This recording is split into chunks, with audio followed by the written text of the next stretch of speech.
page ready for you to fill it in.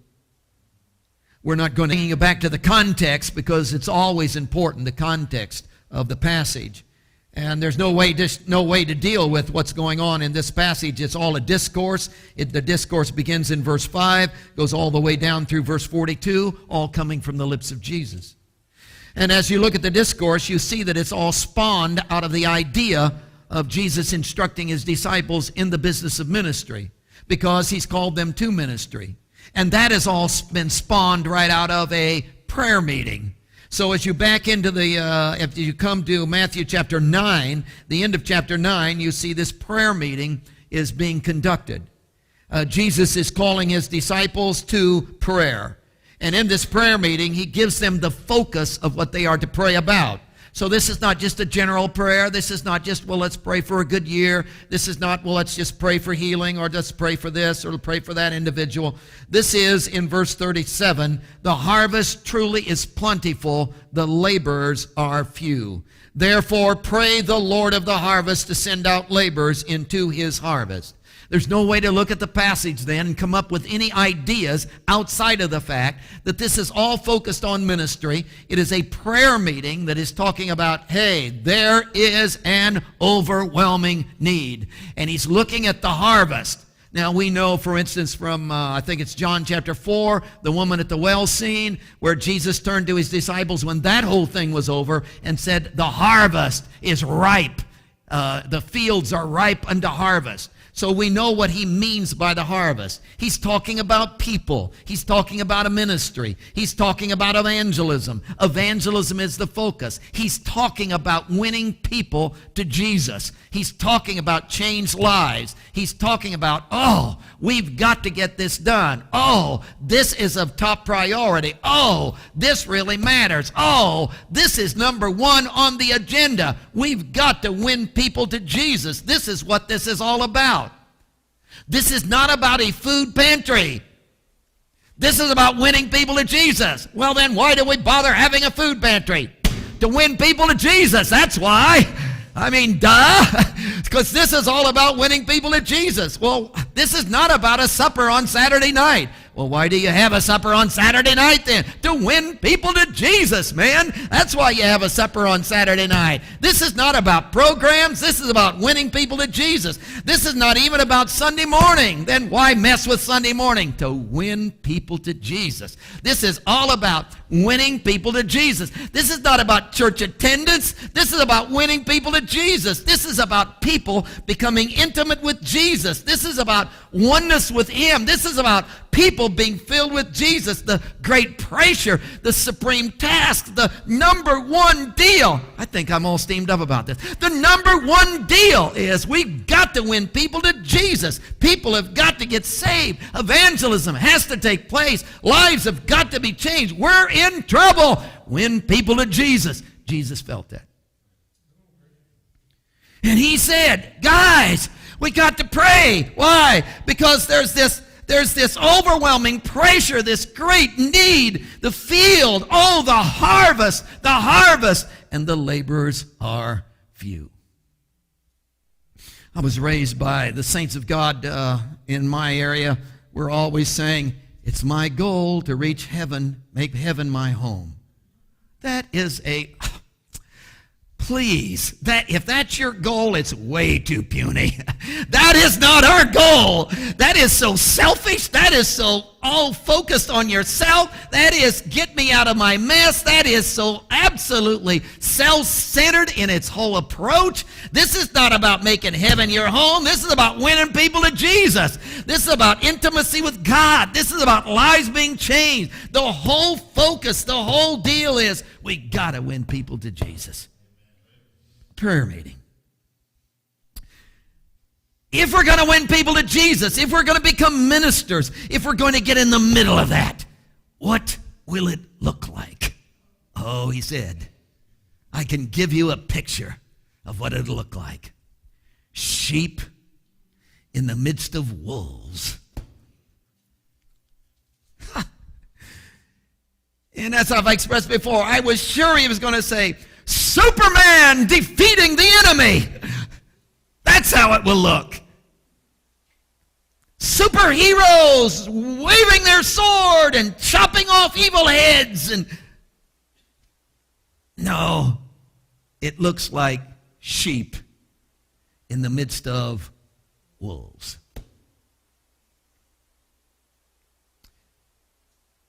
That's imagery, I know. It's a metaphor, I know. So in practicality, how would that look? Jesus, the Lamb, a style. Sheep in the midst of wolves. And he gives us this picture. It's verse 16. Behold, I send you out as sheep in the midst of wolves.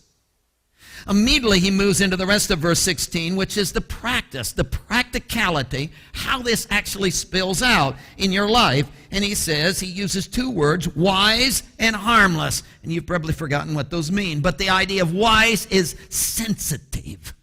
And the idea of harmless is no mixture. So the idea of wise has the idea of being sensitive to the need of the wolves. That seems backwards, doesn't it? If you're a sheep in the midst of wolves, it's looked like, would somebody please care about me?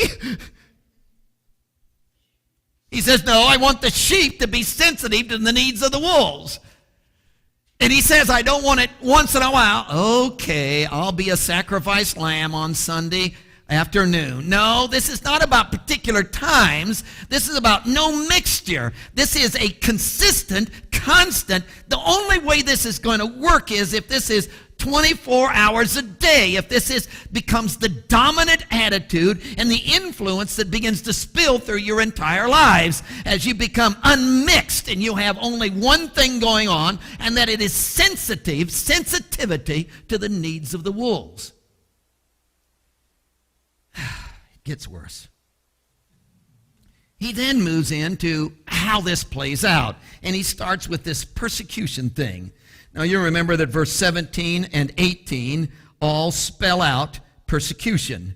So, as you begin to get into the persecution section, it's really interesting how he speaks about it. If you come and say, well, now I'm interested in ministry and I'm interested in winning my world for Christ. I really am. I'm really dedicated to that. I want that to happen, and I'm willing to participate in that. But persecution, I can't say that I'm into that. And if they're going to vote in it, I'm against it. Persecution is not my style. Not really interested in that. But what would a sheep in the midst of wolves produce if it wasn't persecution? I mean, how could you be a sheep in the midst of wolves without getting bit?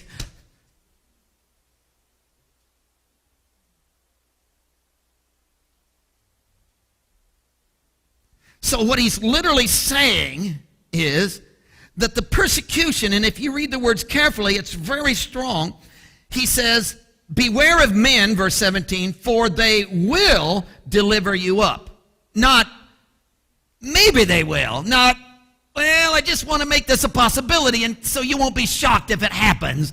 Not, this might happen. Not, well, this could be. Listen, for certain sections of the world, China, stay out of there, or you will get persecuted. No, I'm talking about everybody, everywhere. You're going to be sheep in the midst of wolves, and do you know what that is going to produce? That, he says, is going to produce persecution, and you will be persecuted. This is not a possibility. This is not a maybe. This is an absolute for sure. Count on this. Go to the bank on this. Guarantee this one, son. You're going to be persecuted.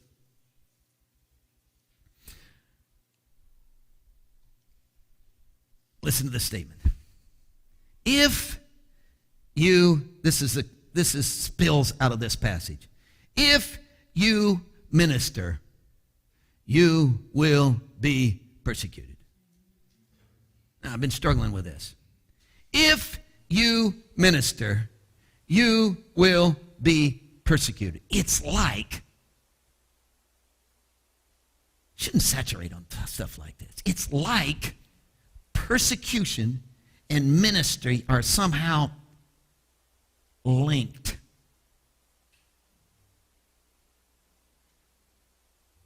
Come on, work with me on this. It's like if you minister, you will be persecuted, sheep in the midst of wolves, because ministry and persecution just fit. It's like the foundation of ministry is persecution. It's like the platform upon which ministry acts itself out and takes place in your world is, it's like ministry can't happen if there isn't persecution. It's like, this is necessary. Isn't this ridiculous? Ministry, if you minister, you're going to be persecuted. It's like persecution is the backbone of ministry itself. It's like the bone structure of ministry is persecution. It's like the only way ministry can possibly, are you getting this? The only way ministry can possibly take place is persecution. It just absolutely has to be.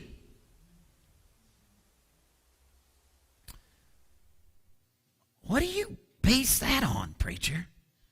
Well, at least two things. Number one, Jesus. Isn't it interesting that God had this redemptive plan? And what was the plan? Well, the plan was a crucifixion where Jesus would literally spill his life out for a world. Well, that's a good thing. No, it's a terrible thing. Look at the persecution involved in that whole thing. In fact, it's interesting how the writers of the epistles begin to play with that. For instance, Luke really played with that, as we discovered in Acts chapter 2. Listen to this. Acts chapter 2, verse 23. Jesus was delivered by the determined purpose and foreknowledge of God. Talking about the cross. Jesus was delivered by the determined purpose and foreknowledge of God. Oh, that's why he died. I know. It was God's will. Absolutely. That's why he shed his blood. No question about it. It was the determined purpose and foreknowledge of God. God counted on this. God laid this out. This was a divine plan. Well, good for God. Jesus nailed to a tree. But wait a minute. Lawless hands have crucified and put to death. Well, that's awful, I know. That's persecution. Oh, brother. People didn't follow the will of God. I know. I mean, they were wicked. I understand that. They were wolves. I know. He was a sheep. I know. And what happened? They took him and crucified him and put him to death. With lawless hands they did that. Well, that's evil. I know. Well, I thought this was a plan of God. It is. Well, you said it was a result of overwhelming persecution and evil. I know. And those two came together to create a redemption for the world. That somehow, can you wrap your brain around that? Somehow, God, with this overwhelming plan, utilized the evil and awfulness and persecution and filth and wickedness and the crucifixion of Jesus and married those two together, and in the linkage of his will and his delight and persecution, ministry and persecution, when that came together, a world was won. And what was the backbone of the whole redemptive process that wins you? It's a persecution. A ministry in the midst of persecution. Oh, there's a lot of these, but I'll just give you one more. Another one that leads me into this is, oh, you're going to be witnesses. He promised that. He said, Acts 1:8, before Jesus was ascended, Jesus turned to his disciples and said, oh, you're going to be empowered. You shall receive power when the Holy Spirit comes upon you, and you shall be witnesses. You know what the Greek word, sure you do. We've talked about this. You know what the Greek word for witness is? If you're taking notes, write this down. M-A-R-T-U-R. Martyr. Isn't that hilarious? That the very Greek word which forms our English word, martyr, and that witness and giving your life got so tied together that when we talk about witnessing, we have to talk about martyrdom, which is all about persecution. So the very core of witness is all wrapped up in this martyrdom stuff. So what are you saying? I'm trying to say that Jesus said, all ministry, I'm calling you to ministry. And guess what? Ministry, if you're going to minister, you're going to be persecuted. So ministry and persecution go together.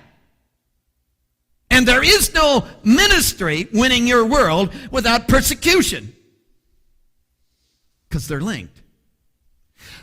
Ministry, the foundation of ministry is the persecution. The backbone of ministry is the persecution. It's the stage upon which it takes place. Ministry, persecution. Now, if you got that, let me take you a second step, a further step. The further step is this. There's no ministry without persecution. And there's no Christianity without ministry. Oh, this gets sticky. There's no ministry without persecution. And there's no Christianity without ministry. Are you saying that you can't be Christian without ministering? Yes. Yeah. Oh, yeah. Yeah. Oh, you mean preaching? No, we're not talking. That isn't his definition of ministry. His definition of ministry is what? Sheep in the midst of wolves. So ministry is going to have persecution linked with it. And Christians are really into ministry, winning their world, impacting their world. Got to win their world. It's the drive, it's the supreme drive of their very being. And there is no Christianity without ministry, and there's no ministry without persecution.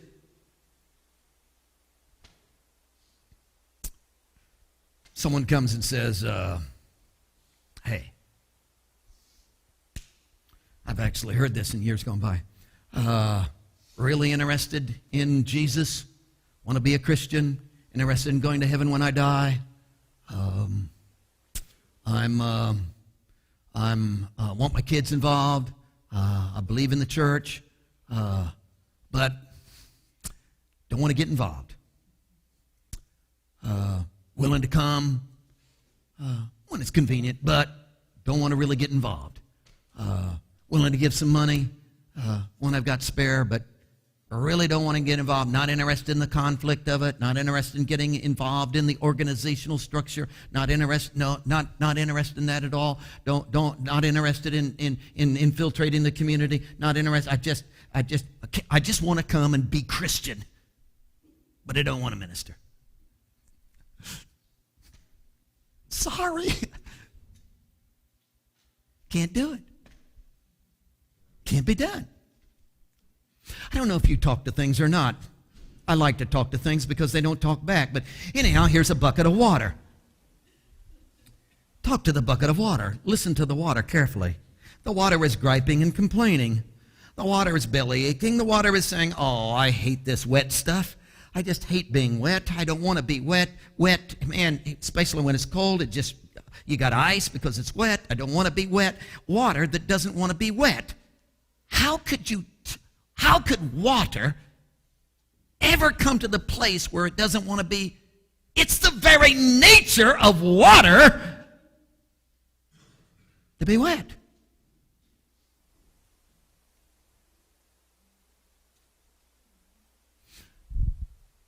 I'm a Christian. I don't want to minister. What?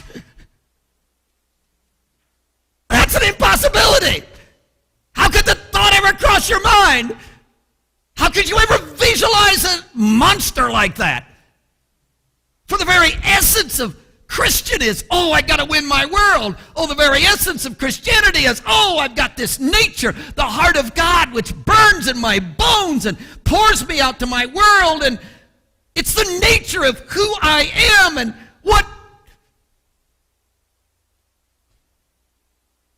ministry is linked with persecution. And Christians minister. Therefore, Christians are persecuted.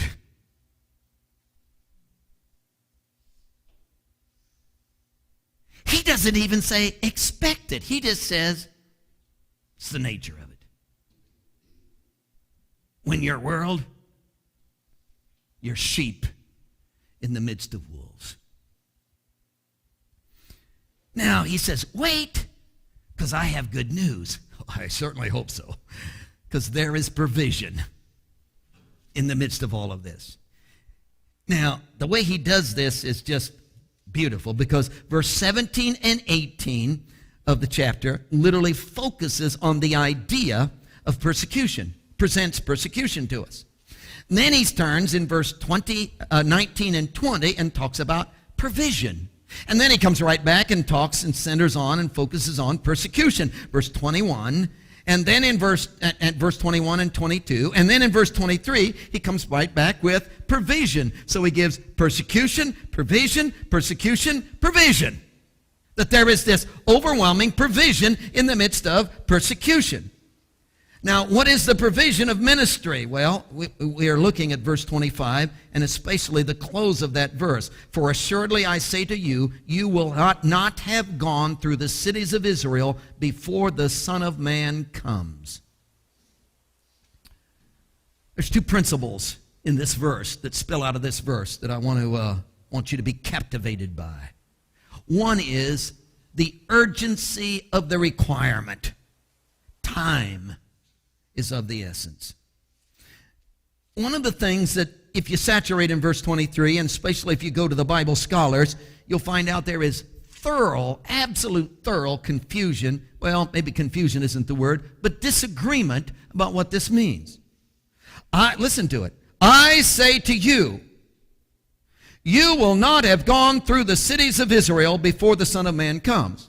Now, the impact of the statement is like, hey, guys, I'm sending you out, and you're going to go just in the cities of Israel, and as you begin to move through the cities of Israel, you will not have covered them before I return. Now, there's several questions. For instance, what is the time bracket in which this is operating? And within that time bracket, he says they will not have covered the cities of Israel before he shows up. When he shows up, what is that actually referring to? And what cities of Israel is he actually referring to? For instance, if he's talking about the cities of Israel, is he just talking about the cities in Palestine, or is he talking about all the cities in which the Jews dwell? Some of the foreign lands, most of the foreign lands in the major cities had major groups of Jews. So is he talking about them as well? The cities of Israel, those places as well, or is he just saying in Palestine alone? If he's just saying in Palestine alone, when exactly is he going to show up? Is he talking, for instance, the immediate here? Is he saying to them, I'm going to send you out, you're going to be gone 3 months. At the end of the 3 months, I'm going to show up and call you all back. Is he talking about that 3 months period? And when he shows up, we'll be at the end of that 3 months, and they will not have covered the cities. So was it back there? Or was it, oh, I know, you will not have covered the cities of Israel before I show up, meaning, hey, the destruction of Jerusalem, his crucifixion, and then 70 years later, the destruction of Jerusalem. Is that what he's talking about? Oh, or is he talking about the second coming? You won't even have covered the cities of Israel before the second coming. What's he talking about? Which do you choose? Whatever you choose is okay, because it doesn't matter. See, the point of the whole thing is not to figure that out. The point of the whole thing is to say, oh, the principle is the urgency of the requirement. The principle is time is of the essence. It's interesting that the statement, you will not have gone through That is a translation of one Greek word. It's the Greek word telos, T-E-L-O-S, which is the word that's translated perfect, which has to do with completion, which has to do with bringing something to an end. So however you calculate this out, one thing you have to deal with is there isn't much time. Time is limited. This is urgent. There's no doubt about that. This is really urgent. Now you get the same thing out of the prayer that he led them into. The harvest truly is plentiful. The labors are few. What's he saying? Come on, guys, this is important. This is all urgent. We haven't got time to mess around. We can't just goof off. Come on, guys, we got to get with it. Well, I'll just take a day off. No, there are no days off. You can't give all your energy. Wear yourself out. Give yourself to this above all other things. We've got to win our world to Christ. Urgent. No question about that. Now, here's the danger. When we talk like that, the normal reaction is, oh, let's get more programs. Let's have more services. Let's develop a calling program. Let's start over here. We'll go down there. We're not encouraging you to do more because I'm already tired. See, this is not about more activities. You ever get stuck in the ditch? Car's in the mud. What do? Well, you get in and you gun that engine. Let's get more horsepower. Come on, you just dig your hole deeper. And your engine is going and your tires are spinning and you're burning rubber, man, just right there in the mud. Let's get busy. Busier. What are you talking about? Let's spend more hours. Whoa. Just spin those wheels, man. Just dig that hole deeper. No, see, that's not the point here. Not the point here. The whole point here is him. Time is urgent, so what should we do? Oh, let's get into him better. Let's seek his face more. Let's be filled with him. Let's get in tune with his divine movement. Let's become a flow like we never have before. Let's be filled with him. Let's let him saturate us like we've never let him saturate us before. Let's be mastered like we've never. Not more programs, more. Which brings us to the next principle, which is the urgency of our resource. Focus is of the essence. Oh, I love this. See, all the way through, as he gives these persecutions, lays this persecution out, he tells you consistently that the persecution is not to be the focus. Don't focus on, well, look what they're doing. No, don't focus. Well, they just took a sword and, no, don't focus on the persecution. Well, what am I supposed to focus on? For instance, look at verse 17. Beware of men, for they will deliver you up to the councils. Well, that isn't fair. I didn't do anything. They shouldn't have. They have no right to. They're infringing on my. Don't focus on that. They're going to scourge you when they're saying to synagogues, oh, that's my back. I didn't do anything to deserve. No, don't focus on the persecution. Look at verse 18. You will be brought before governors and kings for my sake as a testimony to them and to the Gentiles. And when they, here's what you're to focus on. When they deliver, don't focus on the persecution. Oh, my back. Oh, the scourging. Oh, they had, don't focus on that. Focus on what? When they deliver you up, don't worry about what you should speak. It will be given to you in that hour, what you shall speak. It is not you who speak, but the Spirit of your Father. Focus on that. Oh, he's going to provide everything I need. Oh, isn't God good? So in the midst of persecution, don't focus on that. Don't focus on how they shouldn't have. They can't. No, focus on, oh, isn't God adequate? Isn't what he's doing in my life? Oh, the provision. The provision. The Look at verse 21. Brother will deliver up brother to death.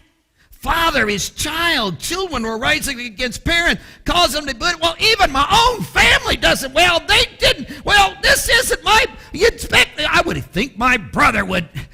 Don't focus on that. You will be hated by all for my name's sake. What? Don't focus on that. What am I to focus on? Oh, my salvation is so big because it's him, and it will endure to the end. Oh, that's what you're to focus on. Isn't that great? Oh, our verse 23. When they persecute you, don't focus on that. Flee to another city. Why? Because I'm telling you, he's coming. He's coming. He is coming. He is your rescue. Focus on that. Focus on that. Well, if this is this urgent and this is this necessary, I'm going to pour my energy out. I'm going to give myself in a new way. Wait a minute. Don't focus on that. Focus on what? Him.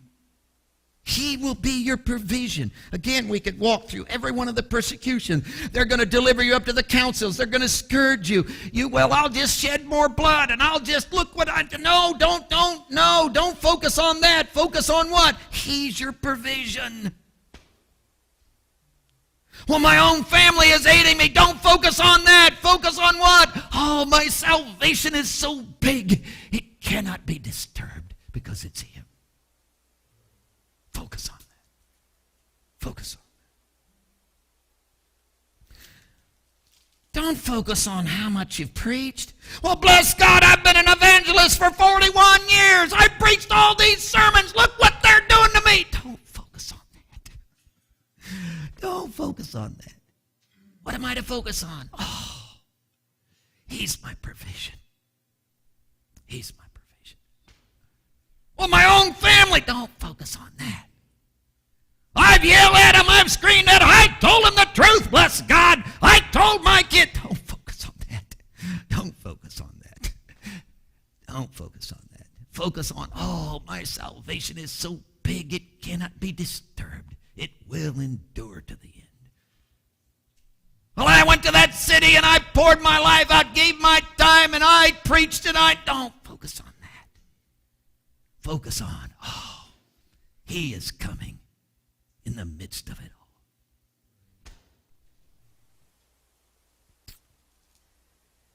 Just amazed, Jesus.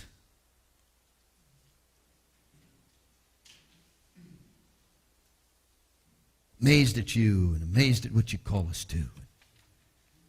Amazed at the overwhelming wonder that you are constantly calling us back to yourself.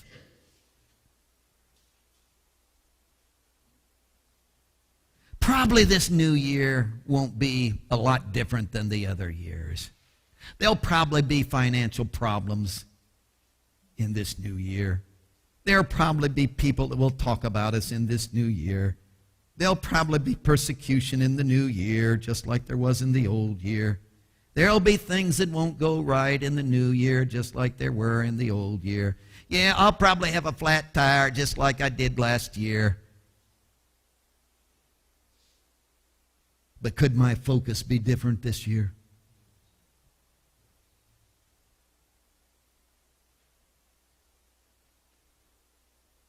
Could I see that in the midst of all the persecution, which is going to happen because it's the nature of ministry,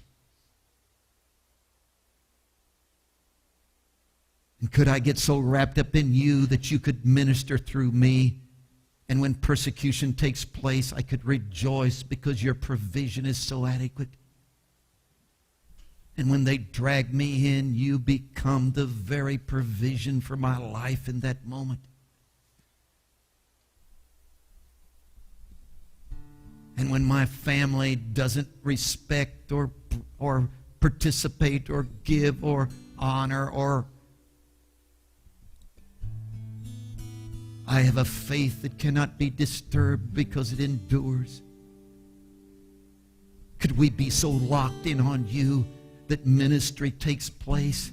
And Lord, please, in the name of Jesus, we want to announce to the demonic forces in this world, we want to announce to the devil and all of his angels, we want to announce to the imps all over this city, we are going to so cling to Jesus that we're coming after you. And all the strongholds in this city are going to be addressed by the power of God. Not because we developed a new program, not because we've got a food pantry, not because we got a meal on Saturday night. They are going to be addressed because we are a people who are just so wrapped up in Jesus. Ministry just has to take place. Bring it on. In the name of Jesus, as we hide in you, we challenge our world.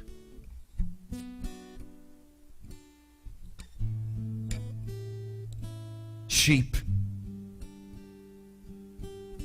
in the midst of wolves. And we would ask one thing out of you tonight, dear Jesus. Would you again, afresh and anew for this new year, captivate us with yourself?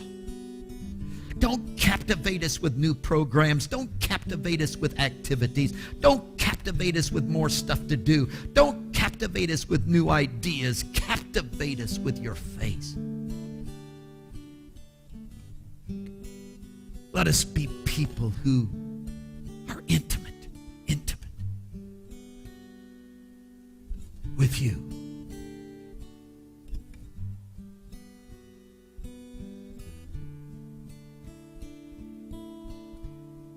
We are water that is wet. We can't help it. We win our world. It's our nature.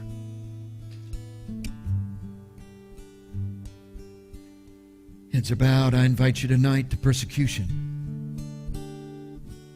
I invite you tonight to upset, trouble and dismay. I invite you tonight to the platform of ministry,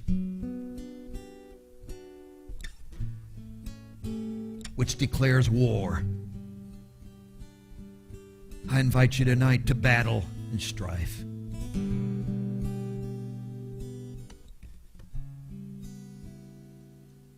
I invite you not to come timidly. I invite you to come boldly.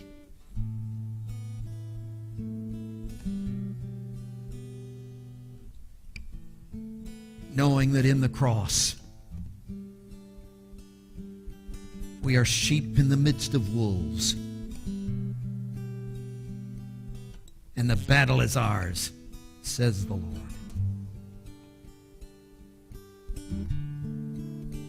Would you join me this year?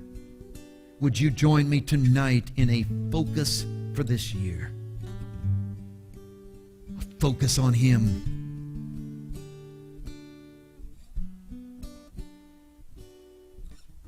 Would you go after Him? Would you join me in seeking Him? Would you join me in the midst of all the distractions that would be around us and all the things we think we need and all the things we think would solve our problems and all the things we think people have done or haven't done and all the upset and turmoil and problems that it might have been caused? Would you seek with me His face until we see nothing but Him?